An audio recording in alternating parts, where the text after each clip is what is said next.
Welcome to world history MCQ series. यही series रे आमे संपूर्ण पृथ्वी इतिहास को एमसीक्यू माध्यम डिस्कस करिबा। हमर ह्यूमन इवोल्यूशन रु आरंभ करिकी मॉडर्न डे पर्यंत आज आमे एंशिएंट रोम रो पॉलिटी ओ एम्पायर टॉपिक रु 30 टी इंपोर्टेंट एमसीक्यू डिस्कस करिबा। चलंतु वीडियो आरंभ करिबा। आपणकर प्रथम question हेउछि The Roman Empire emerged after the decline of which empire? क्यों एम्पायर रो डिक्लाइन परे तुमर रोमान एम्पायर टा इमर्ज कला? ऑप्शन रे अछि Persian empire, Mauryan empire, Gupta empire ना ऑटोमान एम्पायर। कोटा सठिक उत्तर जानि छथि ताहे कमेंट करि दियंतु। सठिक उत्तर हेउछि option A Persian empire. Persian empire जेते बेले डिक्लाइन हे गला आउ तुमर अलेक्जेंडर मैसिडोनियन एम्पायर जेते बेले भाग भाग हे गला सही समय रे तुमर रोम टा आगकू उठिला, आगकू बढ़िला, तुमर रोज हे कि आसिला और डोमिनेट कला पावर को एरिया रे से मेडिटेरियन रीजन रे रोम टा रोज करिकी चलिला। आगकू देखिबा the original nucleus of the Roman Empire was located. Roman empire ता को पाखरु ओरिजिन हेला, तार न्यूक्लियस एरिया टा कोटा जो पाखरु कि से ओरिजिन हेला। ऑप्शन रे अछि ग्रीस, इटाली, इजिप्ट ना स्पेन। कोटा सठिक उत्तर ऑप्शन बी होछि राइट आंसर।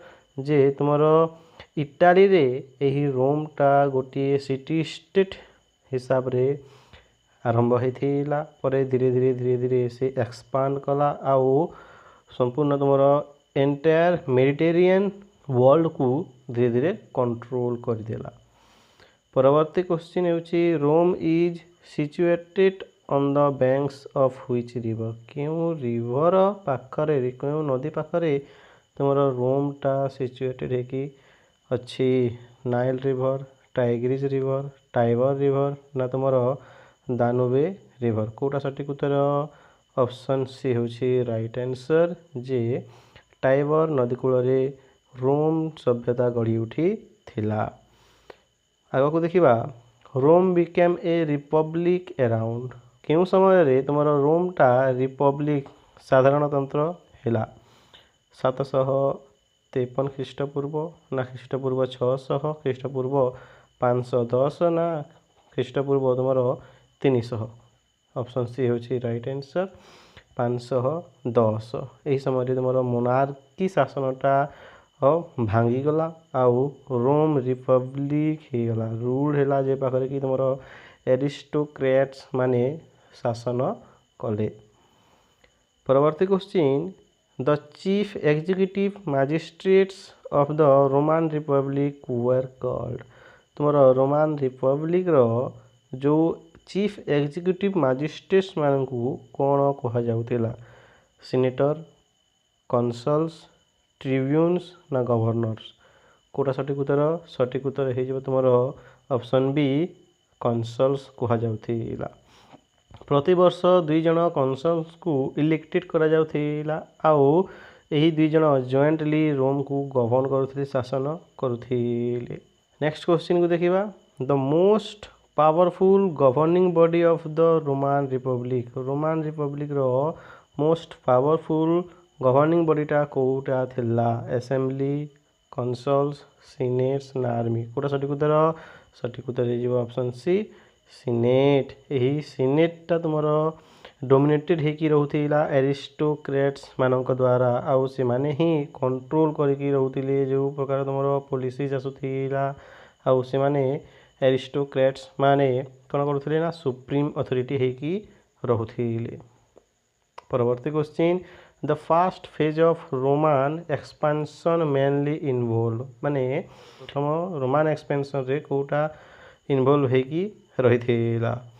ऑप्शन रे रहिछि कन्क्वायरिंग इजिप्ट, इजिप्ट को से माने कन्क्वायरिंग कले ना इटाली को कन्क्वायरिंग कले ना स्पेन को ना ग्रीस को। कोटा सठिक उत्तर ऑप्शन बी होछि राइट आंसर। जे इटाली को से माने कन्क्वायर करे जोटा कि तुमरो फास्ट फेज ऑफ कनक्वरिंग चली 500 रु 280 मध्य यही समय कौन करता रोम रो फोकस पूरा गोल रही एम जे इटालिक पेनिनसुला को से माने कनक्वायर करेंगे कब्जा करेंगे आग को जावा Rome faced a major setback when invaded by क्यों मानक आक्रमण द्वारा रोम गोटे मेजर सेटबैक पाइला तुम ग्रीक्स पर्सियंस सेल्ट्स ना इजिप्शियन कोटा सठिक उत्तर है ऑप्शन सी सेल्ट यही सेल्ट माने आसिले आक्रमण कले तो यही आक्रमण करने द्वारा कौन है ना रोम बहुत ध्वंसावशेष होगला बहुत ध्वंस होगला बहुत क्षयक्षति है तेणु यही रोमटा फेस कला गोटे मेजर सेटबैक आग को देखा the second phase of Roman expansion aim at controlling second phase प्रथम फेजटा गला इटाली को कंट्रोल करने द्वितीय फेज रे जो द्वितीय समय से मैंने एक्सपेंशन युद्धटा चलैले तो यही समय रे तांकर कंट्रोलिंग कोटा थी क्या से मैंने कंट्रोल करने को चाहिए ऑप्शन रे अच्छी एशिया यूरोप मेडिटेरियन ना तुम आफ्रिका सठिक उत्तर हो तुम मेडिटेरियन रीजन यही समय यही अंचल को से माने द्वितीय एक्सपेंशन रे कब्जा करने चाहिए आ कब्जा कले परवर्ती क्वेश्चन रे अच्छी roams main rivals in the western Mediterranean अंचल रे तुम रोम रो मुख्य शत्रु किए थिला ग्रीस थिला इजिप्ट थिला कार्थेज थिला ना पर्सिया थिला कोटा सठिक उत्तर है तुम ऑप्शन सी कार्थेज यही कार्थेज थिला कारण से समय कार्थेज ए पाखे कौन करथिला ना ट्रेड आउ टेरिटोरी को कंट्रोल करके रखुला तेणु तांकर शत्रुता बढ़ी बढ़ी चला और यही शत्रुता बढ़ी बढ़ी चलवा द्वारा कौन है ना तीनोटी प्यूनिक वार है कार्थेज आउ रोम मध्य जो युद्ध है ताको आम प्यूनिक वार कहू यही तीनोटी प्यूनिक वार 264 ख्रीष्टपूर्व 246 ख्रीष्टपूर्व पर्यंत चली शेष कार्थेज को पूरापूरी डिस्ट्रक्शन कर दिया जाइथिला रोम द्वारा आग को देखा the first Punic war was फट बिटवीन क्यों समय मध्य तुम फास्ट प्यूनिक वारटा होता ऑप्शन अच्छी ख्रीष्टपूर्व 300 रु 250 ख्रीष्टपूर्व 264 रु 241 ख्रीष्टपूर्व 218 रु 201 ख्रीष्टपूर्व 149 रु 146 कोटा सठिक उत्तर हो तुम ऑप्शन बी 264 रु 241 जाए तुम चली प्रथम प्यूनिक युद्ध आग को देखा after the Punic wars which territories became Roman province तीनोटी जो प्यूनिक वार है से ही प्यूनिक वार शेष पर कौ अंचलटा तुम रोम रो प्रोविंस है इंडिया आउ चाइना सिसिली स्पेन आफ्रिका ना तुम ग्रीस एंड पर्सिया ना तुम ब्रिटेन आउ गल सठिक उत्तर कोटा सठिक उत्तर हो ऑप्शन बी सिसिली स्पेन आउ आफ्रिका यही तीनोटी वर यही तीनोटी अंचल को से माने कब्जा कले परवर्ती क्वेश्चन को देखा the Roman Republic lasted approximately Roman रिपब्लिकटा केते वर्ष धरी लास्टेड होकरी थिला ऑप्शन रे अच्छी 200 वर्ष 300 वर्ष 500 वर्ष ना 700 वर्ष कोटा सठिक उत्तर हो तुम 500 वर्ष प्राय 510 रु 27 ख्रीष्टपूर्व पर्यंत यही रिपब्लिकटा चली थिला आग को देखा Roman society was divided into which two main order Roman सोसाइटीटा क्यों दुई मेन मुख्य ऑर्डर रे विभाजित होई थिला प्रथम अच्छी किंग्स आउ slaves patricians and plebeian option C senators and soldiers option D rich and poor कोटा सठिक उत्तर ऑप्शन बी होची राइट आंसर जे पाट्रिशियन एंड प्लेबियंस यही दुईटी गोष्ठी हिसाब रे रोम रो सोसाइटीटा भाग हो जाइथिला तुमरो पाट्रिशियंस माने एलाइट क्लास थिले धनी लोक माने थिले आउ प्लेबियंस माने कॉमन सिटीजन्स माने थिले। ये डिवीजनटा हेरिडिटारी थिला। जो माने एलाइट क्लास जन्म होते से माने धनी धनी धनी धनी होते और जो माने प्लेबियंस रे जन्म हेले से माने गरीब ही रहुथिले जोटा को चेंजेस नथिला नॉट चेंज थिला। आगे को देखिबा who were the highest officials of the Roman Republic. Roman Republic रो केउ माने हाईएस्ट ऑफिशियल थिले। ट्रिब्यून्स, कॉन्सल्स, सेंसर्स ना क्वेस्टर्स। कोटा सठिक उत्तर है जो तुमर कॉन्सल्स। यही कॉन्सल्स माने प्रति वर्ष इलेक्टेड होथिले आउ ए माने थिले हाईएस्ट सबु उच्च रे थिबा समस्त उच्च रे थिबा ऑफिशियल्स माने से माने परफॉर्म करुथिले एग्जीक्यूटिव जुडिशियल आउ मिलिटरी फंक्शन। एई कॉन्सल्स माने तुमर सीनेट ओवर सीनेट उपरे कोन करथिले ना प्रेसिडाइड करुथिले। आगा को देखिबा which assembly elected the consuls and censor. क्यों असेंबलीटा तुमर सेंसर्स आउ कॉन्सल्स को इलेक्ट करुथिला।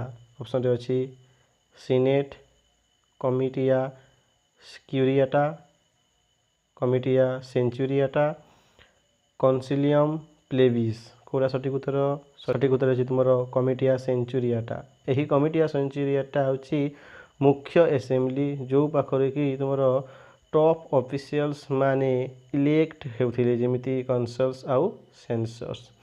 आउ एई पाखरे एई कमिटिया सेंचुरियाटा ही डिसाइड करुथिला लॉ, वार, पीस ए सब टॉपिक रे।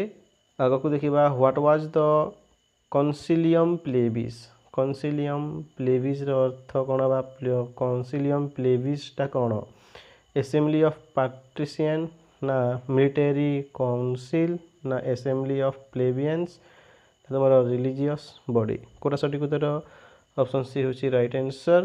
जे तुमर प्लेबियंस मानकर असेंबली को आमे कहिलिया कॉन्सिलियम प्लेबिस। ए पाखरे कोन होतिला ना डिस्कस करा जाउतिला प्लेबियंस मानकर इशू को नै कि आउ एई पाखरे ही इलेक्टेड करा जाउतिला जने लोकंकु जे कि ताहा जहाकु कि कहा जाउतिला ट्रिब्यून्स बोली कि आउ एही ट्रिब्यून्स प्लेबियंस मानक सपक्षरु रिप्रेजेंट करुथिला तांकर सपक्ष किछि किछि जाकि कहउथिला। आगा को देखिबा what was the code of the 12 table. 12 table code कौन थिला। Military law, religious text, written legal code ना ट्रेड एग्रीमेंट। कोटा सठिक उत्तर होची रिटेन लीगल कोड। यही 12 टेबल्सटा प्रायतः 450 बीसी रे यह लेखा जाइतिला जहा कि तुमर रोम रो प्रथम रिटेन लॉ है कि थिला। यही लीगल कोडटा तुमर आर्बिट्रेरियन डिसीजन गुडी को रिड्यूस कर देथिला पार्टिशियंस जजेस मानक द्वारा। आउ यह तुमर प्रोवाइड कला गोटे ट्रांसपेरेंट लीगल सिस्टम। आगे को देखिबा what was the conflict of the orders. Conflict of the orders कौन थिला वार विथ ग्रीस ना conflict with rich and poor nation तुमर struggle between patricians and plebeians ना रिलीजियस कॉन्फ्लिक्ट। कोटा सठिक उत्तर जो ऑप्शन सी जे पैट्रिशियंस आउ प्लेबियंस मानक मध्य रे हेतिला या गोटे स्ट्रगल। एही कॉन्फ्लिक्ट ऑर्डरटा तुमर 510 रु 287 ख्रीष्टपूर्व पर्यंत चली जहाँकि गोटे लंबा स्ट्रगल होता। यही स्ट्रगल रो कारण कौन थी ना पॉलिटिकल राइट्स आउ इक्वालिटी। प्लेबियंस माने चाहूले जे पैट्रिशियंस मानक परी से मानक भी पॉलिटिकल राइट्स आउ इक्वालिटी मिलू। आगे को देखिबा हु वर द प्रोलेटेरी माने किए रिच लैंड ओनर ना सिनेटर्स ना प्रॉपर्टीलेस सिटीजन्स ना सोल्जर्स। कोटा सठिक उत्तर ऑप्शन सी होची राइट आंसर। से माने थिले प्रॉपर्टीलेस सिटीजन्स। रोम रो प्रॉपर्टीलेस सिटीजन्स मानकू प्रोलेटारी बोली कहा जाउथिला। परवर्ती question who became the absolute ruler after the civil war जो सिविल वार कि 88 ରୁ 82 ଖ୍ରୀଷ୍ଟपूर्व पर्यंत चली से वार पर किए ऑब्सोल्यूट रूलर हेले मेरियस पम्पे सुला ना सीजर किए सठिक उत्तर कटा कौटा सठिक उत्तर है ऑप्शन सी सुला तुम डिफिट कला तांकर शत्रु मानू सिविल वार रे आउ सुला पावर को धरिला आउ डिक्टेटर हो गला तुम 81 ଖ୍ରୀଷ୍ଟपूर्व यही सुलाटा तुम 81 ଖ୍ରୀଷ୍ଟपूर्व डिक्टेटर हो गला आउ यही लोक ही होती प्रथम लोक जे कि ट्रेडिशनाली आगर थिला डिक्टेटर 6 मासरे थरे चेंज हेबो किंतु यही लिमिट को ए लोकटा खारिज कर देथिला मना कर देथिला आउ तार लिमिट बाहर शासन कला डिक्टेटर है कि रहिला। Next question who led the largest slave revolt in Roman history रे किए लार्जेस्ट स्लेव रिवोल्ट लीड करथिला बा लीडर हेथिला ऑप्शन रे अछि क्रेसस पम्पे स्पार्टाकस ना एंटोनी कोटा सठिक उत्तर ऑप्शन सी होछि राइट आंसर यही स्पार्टाकस कौन कला ना लार्जेस्ट स्लेव रिवोल्ट रो लीडर है कि रहिथिला रोमान हिस्ट्री रे। आगे को देखिबा व्हाट वाज द फर्स्ट ट्रिमवाइरेट कौन मिलिटरी अलायंस ना रिलीजियस ग्रुप ना पॉलिटिकल अलायंस ऑफ 3 लीडर्स ना ट्रेड एग्रीमेंट कोटा सठिक उत्तर है तुम ऑप्शन सी पॉलिटिकल अलायंस 3 जन लीडर्स मध्य गोटे पॉलिटिकल अलायंस को कहगला फर्स्ट ट्रिमवाइरेट जहाँकि तुम 60 ଖ୍ରୀଷ୍ଟपूर्व होता कहाँ मध्य होता पम्पे जूलियस सीजर आउ क्रेसस मध्य होता यही 3 जन कौन कले ना पावर को भाग भाग करदे 3 जन हाथ को नहीं गले कारण तुम रिपब्लिक सिस्टमटा से समय धीरे धीरे धीरे धीरे दुर्बल हो जाऊला तेणु से माने यही प्लानटा कले। आगे को देखिबा हु परफॉर्म द सेकेंड ट्रिमवाइरेट किए फॉर्म कला ऑप्शन अच्छी सीजर पम्पे क्रेसस ना तुम एंटोनी लोपिडस ऑक्टावियन ना सुला मेरियस सीजर ना पम्पे एंटोनी ब्रूटस कोटा सठिक उत्तर ऑप्शन बी एंटोनी लेपिडस आउ ऑक्टावियन एमाने कौन कले ना सेकेंड ट्रिमवाइरेट ताकू फॉर्म कले गठन कले केबे गठन कले ना 43 ଖ୍ରୀଷ୍ଟपूर्व आर यार कारण कौन थिला ना सीजर शत्रु मानू हरैबा परवर्ती क्वेश्चन को देखिबा who became Augustus and ended the Republic Augustus किए हेले आउ रिपब्लिक को शेष करथिले सीजर पम्पे ऑक्टावियन ना एंटोनी ऑप्शन सी होची राइट आंसर जे ऑक्टावियन 27 ଖ୍ରୀଷ୍ଟपूर्व गोटे टाइटल नेले जो टाइटल की होची तुमर अगस्टस आउ रिपब्लिक रो अंत करदेले आउ स्टार्ट हो गला यही समय तुम रोमान एम्पायर प्रिंसिपेट यह कहगला प्रिंसिपेट। परवर्ती क्वेश्चन अच्छे what were the 3 main component of the new Roman political system रे को 3टी मुख्य कंपोनेंट थिले किंग आर्मी पीपुल ना तुम एम्परर सीनेट आर्मी ना सेंसल्स ट्रिब्यून असेंबली ना तुम पाट्रिशियंस प्लेबियंस आउ स्लेव कोटा सठिक उत्तर ऑप्शन बी होची राइट आंसर एम्परर सीनेट आउ आर्मी ए माने होचंती तुम main component new Roman empire. Augustus एटा तुम चेंजेस होता अगस्टस समय अगस्टस या चेंजेस करते आउ से पावर को बैलेंस रखापी कौन कले ना एम्परर सीनेट आउ आर्मी गठन भाग भाग करदे यह द्वारा कौन है ना empire स्टेबिलिटीटा देखादेला।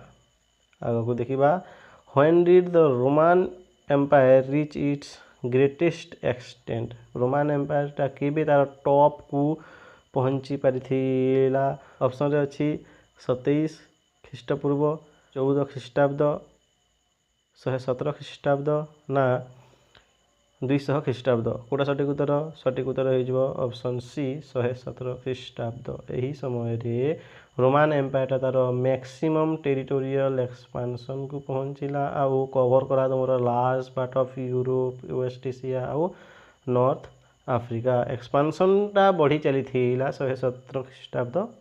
Which event directly led to the end of the Roman Republic. କେଉଁ ଇଭେଣ୍ଟଟା ଡାଇରେକ୍ଟଲି ଲେଡ୍ କଲା ତୁମର ରୋମାନ ରିପବ୍ଲିକର ଶେଷ ହେବାକୁ କେଉଁ ଇଭେଣ୍ଟଟା ଡାଇରେକ୍ଟଲି ଲିଡ୍ କଲା ଦେଖିବା।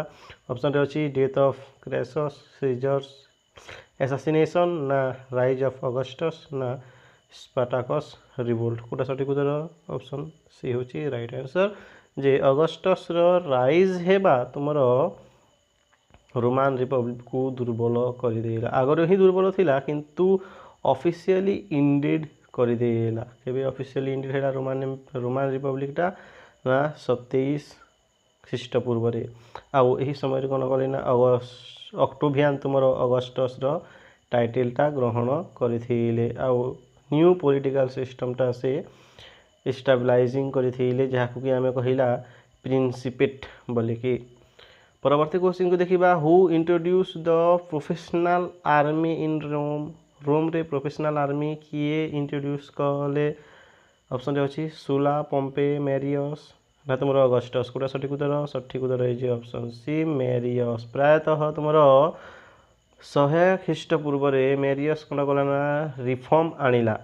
ଏହି ରିଫର୍ମରେ କ'ଣ କଲା ନା ଲ୍ୟାଣ୍ଡଲେସ୍ ଥିବା ତୁମର ସିଟିଜେନ୍ସ ମାନଙ୍କୁ ସେ ପୋଷ୍ଟ ଦେଲା। କେଉଁ ପୋଷ୍ଟରେ? ଆର୍ମି ପୋଷ୍ଟରେ। ଆଉ ସେଇ ଆର୍ମି ପୋଷ୍ଟରୁ ଦେଲା ପରେ ସେ କ'ଣ କଲା ନା ଗୋଟେ ପ୍ରୋଫେସନାଲ ଆର୍ମି କ୍ରିଏଟ୍ ହେଇଗଲା। କେବଳ ଆର୍ମି ମାନେ ହିଁ ଥିଲେ ଆଉ ଯାଦ୍ୱାରା ପରେ କ'ଣ ହେଲା ନା ଏହି ଆର୍ମି ମାନେ କମାଣ୍ଡରଙ୍କ ପ୍ରତି ଲୟାଲ ହେଇକି ରହିଲେ। ଆଉ ଏହି ମ୍ୟାରିୟସ୍ ହିଁ ଇଣ୍ଟ୍ରୋଡ୍ୟୁସ୍ କରିଥିଲା ଏହି ଲ୍ୟାଣ୍ଡଲେସ୍ ସିଟିଜେନ୍ସ ମାନଙ୍କୁ କ'ଣ କରିବ ନା ଆର୍ମିରେ ଆଣିବ। ଆର୍ମିରେ ଆଣିକି ପୁଣି ସେମାନଙ୍କୁ ସ୍ୟାଲେରୀ ଦେବ। ଶେଷ କ୍ୱେଶ୍ଚିନ୍ ଆଜିର ଲାଷ୍ଟ କ୍ୱେଶ୍ଚିନ୍ ହେଉଛି what was the main reason behind civil wars in Rome. ରୋମ୍ରେ ସିଭିଲ୍ ୱାର୍ ହେବା ପାଇଁ ମୁଖ୍ୟ କାରଣଟା କ'ଣ ଥିଲା?